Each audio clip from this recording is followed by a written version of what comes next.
Welcome to exam वाले। आज हमारा बिहार एसआई प्री का एक अगला सेट है जो कि बीपीएसएससी के पैटर्न को देखकर बनाया गया है। प्रत्येक सेट के लिए आपको 5 सेकंड का समय है जिससे आप अपनी योग्यता को जान सकते हैं और कमेंट बॉक्स में आप उसे ज़रूर लिखें ताकि हम आपके लिए और बेहतर सेट ला सकें। हमारा प्रयास होगा कि बिहार एसआई प्री और मेंस के लिहाज से या फिर इन्फोर्समेंट का जो एग्ज़ाम है उसके लिहाज से ये सब सेट आपके लिए महत्वपूर्ण साबित होंगे। तो शुरू करते हैं हमारा पहला क्वेश्चन हमारा है, भारतीय राष्ट्रीय कांग्रेस ने किस वर्ष पूर्ण स्वराज का प्रस्ताव पारित किया? हमारा आंसर हो जाएगा बी 1929 ईस्वी में। भारतीय राष्ट्रीय कांग्रेस ने वर्ष 1929 ईस्वी में जो कांग्रेस का 45वां अधिवेशन लाहौर में हुआ था, जिसकी अध्यक्षता पंडित जवाहरलाल नेहरू ने की थी, इसी में पूर्ण स्वराज का प्रस्ताव पारित किया गया था और इसी 1929 के लाहौर अधिवेशन में 26 जनवरी 1930 ईस्वी को प्रथम स्वाधीनता दिवस के रूप में मनाने का निश्चय किया गया था। हमारा दूसरा क्वेश्चन है, पाकिस्तान का अलग राज्य आंदोलन का नेतृत्व किसने किया? हमारा आंसर हो जाएगा सी मोहम्मद अली जिन्ना ने। पाकिस्तान के अलग राज्य का आंदोलन का नेतृत्व मोहम्मद अली जिन्ना ने किया था। हमारा तीसरा क्वेश्चन है, टीपू सुल्तान ने अपनी राजधानी कहाँ बनाई थी?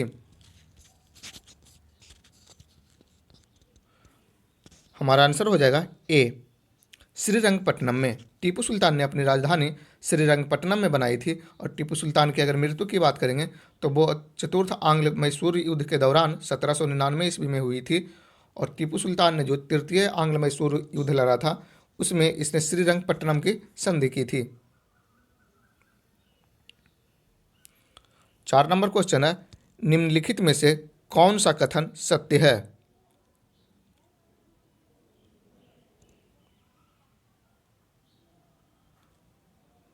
हमारा आंसर हो जाएगा बी भारत में सरकार की संघीय एवं एकात्मक दोनों की प्रणाली है।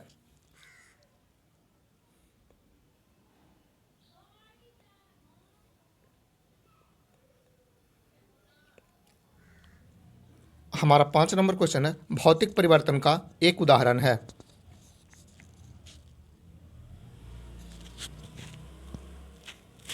हमारा आंसर हो जाएगा डी पानी में चीनी का घुलना। पानी में चीनी का घुलना जो है भौतिक परिवर्तन का एक उदाहरण है। भौतिक परिवर्तन की अगर बात करेंगे तो पदार्थों में जो होने वाले वैसे परिवर्तन जिनमें वे अपने मूल रूप को पुनः प्राप्त कर लेते हैं भौतिक परिवर्तन कहलाते हैं।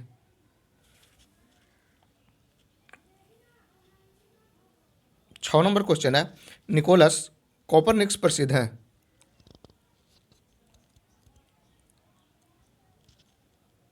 हमारा आंसर हो जाएगा बी यह बताने के लिए कि ग्रह सूर्य के चारों ओर चक्कर लगाते हैं ना कि पृथ्वी के।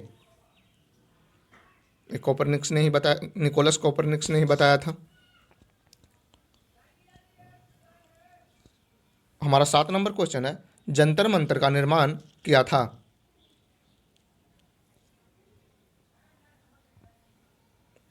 हमारा आंसर हो जाएगा डी महाराजा जयसिंह ने। जंतर मंतर का निर्माण सवाई जयसिंह के द्वारा किया गया था। हमारा 8 नंबर क्वेश्चन है, भारत सरकार के राजस्व का प्रधान स्रोत है?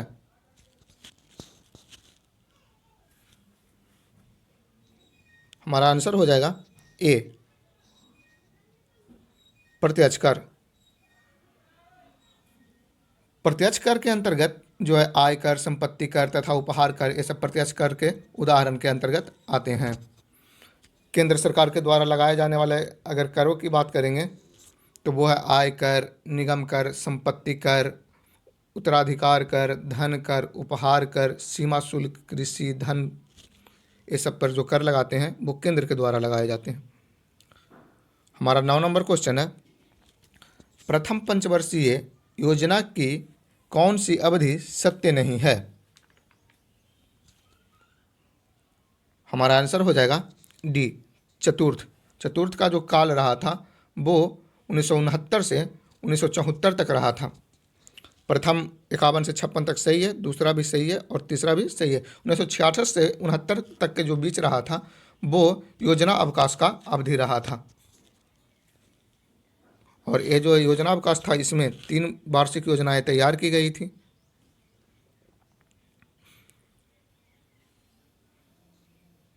हमारा 10 नंबर क्वेश्चन है, किस खेल के लिए थॉमस का पुरस्कार दिया जाता है?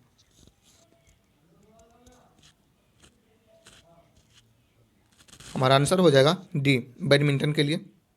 थॉमस का पुरस्कार जो है बैडमिंटन के लिए दिया जाता है। हमारा 11 नंबर क्वेश्चन है, अगर कोई वित्त विधेयक लोकसभा द्वारा स्वीकृत हो जाए तो राज्यसभा इसे अधिक से अधिक रोक सकती है।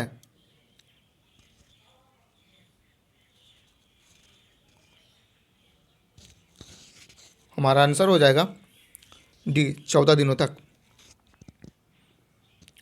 संविधान के अनुच्छेद 109 के 5 के अनुसार राज्यसभा धन विधेयक को अधिकतम 14 दिनों तक रोक सकती है। 14 दिनों के बाद धन विधेयक को स्वतः ही राज्यसभा से पारित मान लिया जाता है। हमारा 12 नंबर क्वेश्चन जो है वो है कि भारतीय संविधान में संशोधन के लिए विधेयक लाया जा सकता है। हमारा आंसर हो जाएगा सी, या तो लोकसभा में या राज्यसभा में। संविधान संशोधन के लिए जो विधेयक लाया जा सकता है वो या तो लोकसभा में लाया जा सकता है या राज्यसभा में लाया जा सकता है। संविधान के अनुच्छेद 368 में संविधान संशोधन का प्रस्ताव है। केवल धन विधेयक तथा वित्त विधेयक के लिए यह प्रतिबंध है कि वे लोकसभा में ही प्रस्तुत किए जाने चाहिए।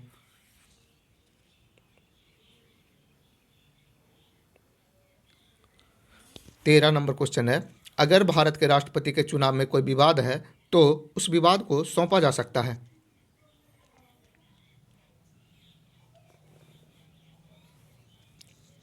आंसर हो जाएगा सी, भारत के सर्वोच्च न्यायालय को। अगर राष्ट्रपति के चुनाव में कोई विवाद है तो वो विवाद सौंपा जा सकता है भारत के सर्वोच्च न्यायालय को। हमारा 14 नंबर क्वेश्चन है, सरकार के पंचायती राज प्रणाली की प्रमुख विशेषताएं क्या है? तो देख लेते हैं। इनमें सरकार की 3 श्रेणियां होती है, सही है। इसका लक्ष्य गांवों को सामाजिक एवं आर्थिक न्याय प्रदान करना है, ये भी सही है। और जिला परिषद में इसके सदस्य के रूप में कुछ सांसद होते हैं, ये भी सही है। इनमें से सभी सही हैं।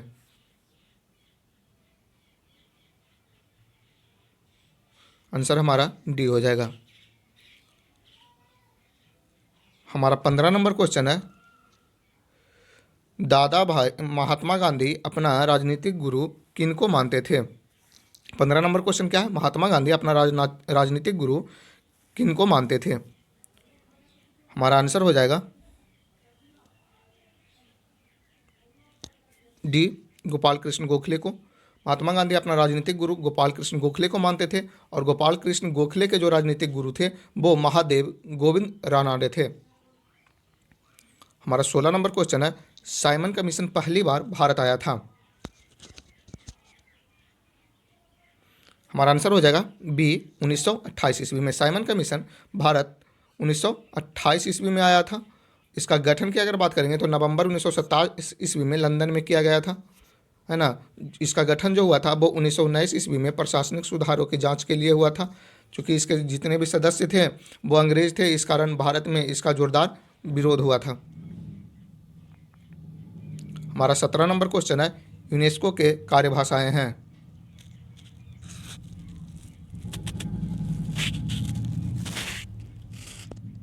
हमारा आंसर हो जाएगा डी, अंग्रेजी, फ्रेंच और रूसी यूनेस्को की भाषाएं हैं कार्य करने के लिए। यूनेस्को के गठन की बात करेंगे तो इसका गठन जो है 4 नवंबर 1946 ईस्वी को हुआ था और यह संयुक्त राष्ट्र संघ के साथ संबद्ध किया गया था 14 दिसंबर 1946 ईस्वी को। और यूनेस्को का जो मुख्यालय है वो पेरिस में है। हमारा 18 नंबर क्वेश्चन है, लक्षद्वीप टापू अवस्थित है? हमारा आंसर हो जाएगा ए, दक्षिण पश्चिम भारत में।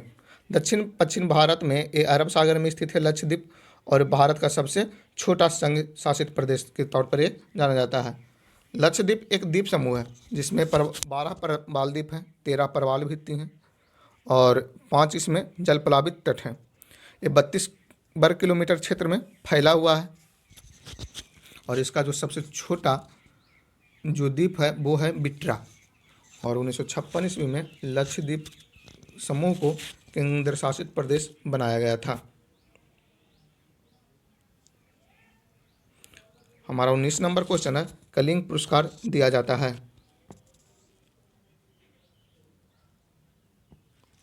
हमारा आंसर हो जाएगा बी, विज्ञान को लोकप्रिय बनाने के लिए। कलिंग पुरस्कार जो है विज्ञान को लोकप्रिय बनाने के लिए दिया जाता है। हमारा 21 नंबर क्वेश्चन है, भारत में किस उद्योग में सर्वाधिक लोग कार्यरत हैं। हमारा आंसर हो जाएगा सी, कपड़ा उद्योग में। भारत में कपड़ा उद्योग में सर्वाधिक लोग कार्यरत हैं। हमारा 21 नंबर क्वेश्चन है, भारत में प्रथम उर्वरक संयंत्र कहाँ लगा था।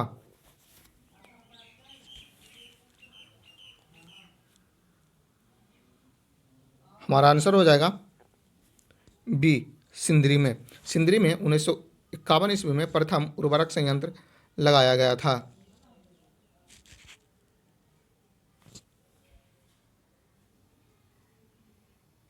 हमारा 22 नंबर क्वेश्चन है,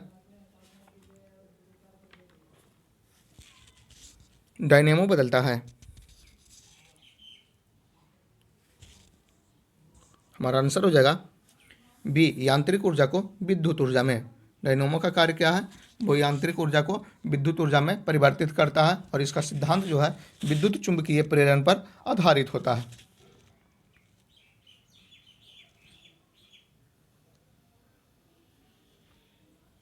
हमारा 23 नंबर क्वेश्चन है, आकाश नीला लगता है क्योंकि।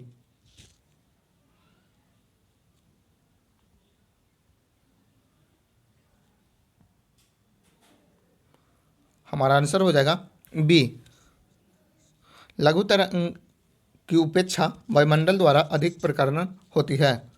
लघु तरंग जो है, तरंगों की उपेक्षा वायुमंडल द्वारा अधिक परिकर्णन होती है क्योंकि नीला रंग जो है अल्प तरंग दैर्घ्य होने के कारण दीर्घ तरंगों की उपेक्षा अधिक परिकिरण के कारण आकाश में ये बिखर जाता है और इसके चलते आकाश का रंग नीला दिखाई देता है। हमारा 24 नंबर क्वेश्चन है, कमरे में रखा रेफ्रिजरेटर का दरवाज़ा खोलकर आप कर सकते हैं।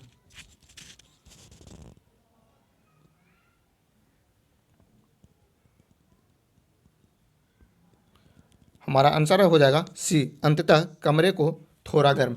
रेफ्रिजरेटर का दरवाज़ा खुला रहने पर कुछ समय तक बंद कमरा के तापमान को कम करता है, लेकिन अधिक देर के पश्चात रूम का सामान्य तापमान जो है रेफ्रिजरेटर में लगे थर्मोस्टेट को मोटर चलाने के लिए उत्तेजित करता है और मोटर चलने से विद्युत ऊर्जा का कुछ भाग ऊष्मा में परिवर्तित होता है जो कि रूम के तापमान को क्या करता है, बढ़ा देता है। हमारा 25 नंबर क्वेश्चन है, परमाणु बम का सिद्धांत आधारित है। हमारा आंसर हो जाएगा बी, नाभिकीय विखंडन पर। परमाणु बम का सिद्धांत नाभिकीय विखंडन पर आधारित है।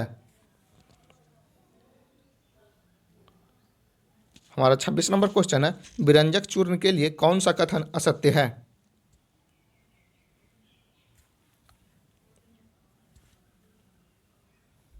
हमारा आंसर हो जाएगा ए, जल में अधिक विलेय होता है। विरंजक चूर्ण जो होता है वो क्या होता है, जल में अधिक विलेय होता है। विरंजक चूर्ण को ब्लीचिंग पाउडर भी कहते हैं और इसका रासायनिक सूत्र CaOCl2 है। इसका उपयोग की बात कर लेंगे अगर विरंजक चूर्ण की, तो कीटाणुनाशक के रूप में होता है, कागज तथा कपड़ों के विरंजन में होता है, रासायनिक उद्योग में उपचायक के रूप में इसका प्रयोग किया जाता है। हमारा 27 नंबर क्वेश्चन है, मनुष्य के जीवन काल में कितने दांत 2 बार विकसित होते हैं। हमारा आंसर हो जाएगा सी, 20 दांत जो है मनुष्य के 2 बार विकसित होते हैं। हमारा 28 नंबर क्वेश्चन है, मनुष्य के खोपड़ी में कितनी अस्थियां होती है।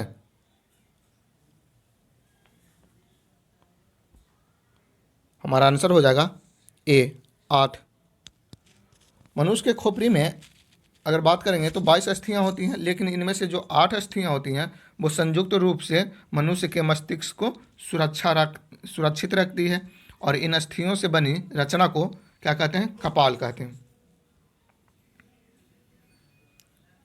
हमारा 29 नंबर क्वेश्चन है, इंसुलिन प्राप्त होता है। हमारा आंसर हो जाएगा बी, डालियों की जड़ों से इंसुलिन प्राप्त होता है। हमारा 30 नंबर क्वेश्चन है, संसार का सबसे बड़ा पुष्प है।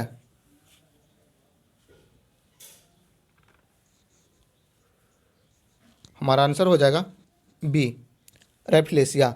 रेफलेसिया जो है वो संसार का सबसे बड़ा पुष्प है, जिसका व्यास 1 मीटर तथा भार लगभग 8 किलोग्राम हो सकता है। हमारा 31 नंबर क्वेश्चन है, तना काठ आमतौर से किसके प्रवर्धन के लिए प्रयोग किया जाता है? हमारा आंसर हो जाएगा बी, गन्ना के। 32 नंबर क्वेश्चन है, मटर पौधा है। मटर जो है साग के अंतर्गत आता है। हमारा आंसर ए हो जाएगा। 33 नंबर क्वेश्चन है, विकास का मुख्य कारक है।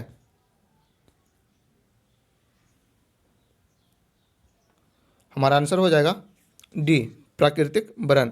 प्राकृतिक वरण जो है विकास का मुख्य कारण है, क्योंकि प्राकृतिक वरण के द्वारा ही विभेदों को या अन्य हासिल किए हुए जीवों को अगली पीढ़ी में दिशा प्रदान करता है। हमारा 34 नंबर क्वेश्चन है, मनुष्य के शरीर में पैर की हड्डी। हमारा आंसर हो जाएगा ए, खोखली होती है। मनुष्य के शरीर में पैर की हड्डी जो होती है वो खोखली होती है। उसके बाद हमारा 35 नंबर क्वेश्चन है कि अलगुलान विद्रोह किससे जुड़ा था? हमारा आंसर हो जाएगा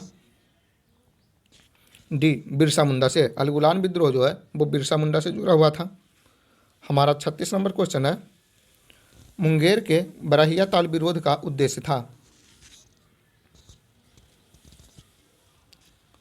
हमारा आंसर हो जाएगा ए, बकास्त भूमि की वापसी की मांग। बरहिया ताल का जो विद्रोह का उद्देश्य था। हमारा 37 नंबर क्वेश्चन है, भारत का राष्ट्रीय स्तनी है। हमारा आंसर हो जाएगा डी, बाघ।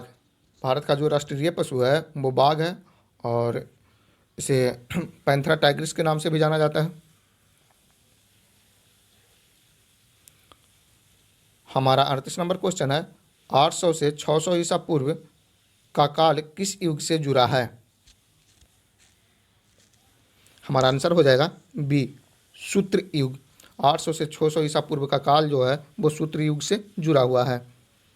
हमारा 39 नंबर क्वेश्चन है, उस स्रोत का नाम बतलाएं जो प्राचीन भारत के व्यापारिक मार्गों पर मौन है। हमारा आंसर हो जाएगा बी, मिलिंद पन्हो। मिलिंद पन्हो जो है वो प्राचीन भारत के व्यापारिक मार्ग पे बारे में कुछ नहीं कहता है, वो मौन है।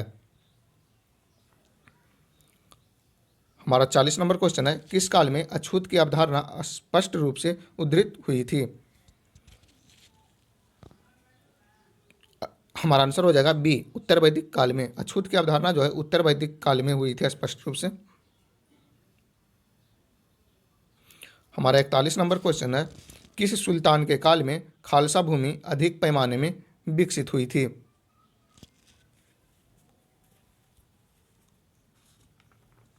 हमारा आंसर हो जाएगा बी, अलाउद्दीन खिलजी। अलाउद्दीन खिलजी के काल में खालसा भूमि अधिक पैमाने पर विकसित हुई थी, क्योंकि इसने क्या किया था कि दान में दी हुई सभी भूमि को अपने अधीन कर लिया था। हमारा 42 नंबर क्वेश्चन है, भारत का क्षेत्रफल संसार के क्षेत्रफल का 2.2% है, परंतु इसकी संपूर्ण। हमारा आंसर हो जाएगा बी, संपूर्ण मानव जाति की 17% जनसंख्या है। टोटल जो है भारत की जनसंख्या जो है पूरे विश्व का 17.5% है। हमारा 43 नंबर क्वेश्चन है, तिब्बत में मानसरोवर झील के पास जिस नदी का स्रोत है वह है। आंसर हमारा हो जाएगा डी, उपरोक्त सभी। ब्रह्मपुत्र, सतलज और सिंधु, ये तीनों नदी जो हैं वो तिब्बत के मानसरोवर झील के पास से ही निकलती हैं। हमारा 44 नंबर क्वेश्चन है, दामोदर नदी निकलती है।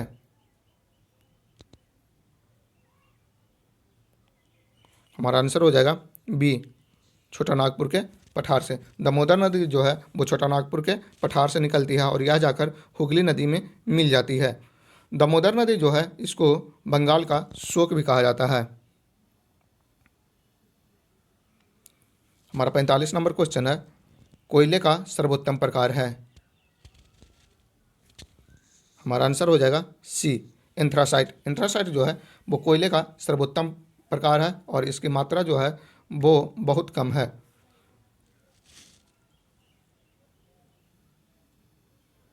हमारा 46 नंबर क्वेश्चन है, आर्यभट्ट का संबंध किस नगर से था। हमारा आंसर हो जाएगा डी, पाटलिपुत्र से। आर्यभट्ट का संबंध जो था वो पाटलिपुत्र से था। हमारा 47 नंबर क्वेश्चन था, बिहार प्रांतीय बोर्ड की स्थापना कब हुई। हमारा आंसर हो जाएगा सी, 6 नवंबर 1932 ईस्वी को बिहार प्रांतीय बोर्ड की स्थापना हुई थी। हमारा 48 नंबर क्वेश्चन है, प्रसिद्ध शहनाई वादक उस्ताद बिस्मिल्लाह खां का जन्म कहाँ हुआ था। हमारा आंसर हो जाएगा बी, डुमराव में। उस्ताद बिस्मिल्लाह खां का जन्म जो है वो डुमराव में यानी बक्सर के पास हुआ था। हमारा 49 नंबर क्वेश्चन है, बिहार में शीतकालीन वर्षा किस कारण से होती है। हमारा आंसर हो जाएगा डी, भूमध्य सागर की ओर से आने वाले चक्रवातों से बिहार में शीतकालीन वर्षा जो होती है। हमारा 50 नंबर और हमारा आखिरी क्वेश्चन है, कमला नदी बिहार में किस स्थान पर प्रवेश करती है। हमारा आंसर हो जाएगा सी, जयनगर में। कमला नदी जो है बिहार में जयनगर में प्रवेश करती है। हमारा आज का क्वेश्चन जो और आंसर का जो प्रैक्टिस सेट था वो यहीं तक था। धन्यवाद। जय हिंद।